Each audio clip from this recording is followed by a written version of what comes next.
Verde como una manzana. Hola clase. Now that we've covered the basics of regular conjugation, I'll go ahead and make your heads explode by introducing the concept of irregular verbs. Irregular verbs, as you might guess, do not follow the same standard conjugation patterns of regular verbs. Let's break down the irregular verbs into a few different categories. We'll first take a look at stem-changing verbs, and conclude by discussing what's called a go verb. However, before we do either of those, let's touch down in Machu Picchu, Peru, and take a look around. Machu Picchu is a Quechua word meaning old peak and was the site of a 15th century Incan city nestled high atop the Andean mountain range at 7,970 feet above sea level. Most historians agree that this site was sort of a royal retreat where leaders of the Incan Empire were attended to by a host of dedicated workers. Others note that the geographical location of the site, which is surrounded at the base by the sacred Urubamba River, is closely tied to religious significance. Machu Picchu is unique in that it appears to have eluded the devastating effects of the Spanish conquest, and much of its original construction has been left unblemished. We'll have the privilege of taking in several breathtaking views here in this lecture. Now, let's get things started. First, let's take a look at what is commonly known as a stem-changing verb. You may recall that the stem, or as I sometimes call it, the root,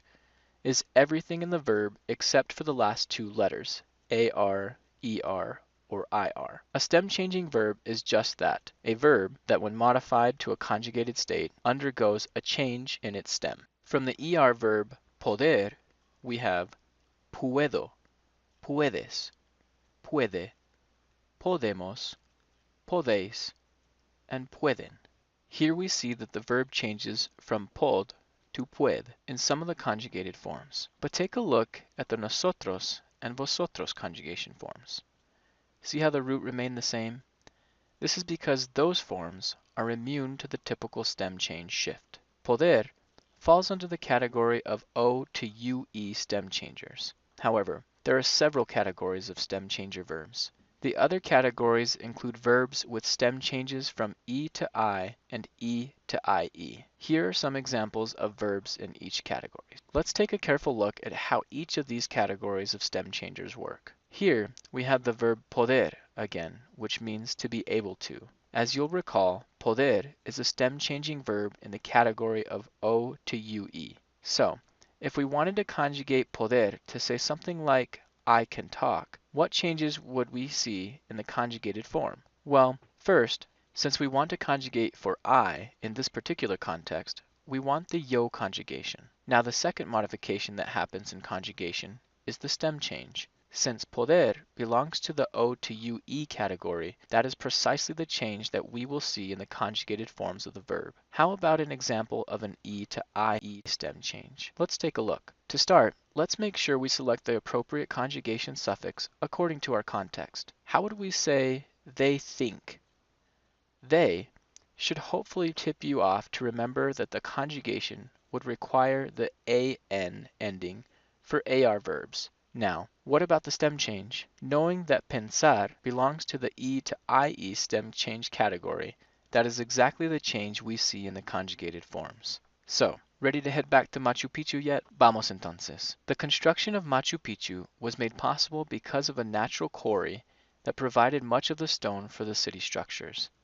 These stones were arranged in traditional Incan fashion, where stones were cut and fit closely together so as to provide strength to the structures without the use of mortar.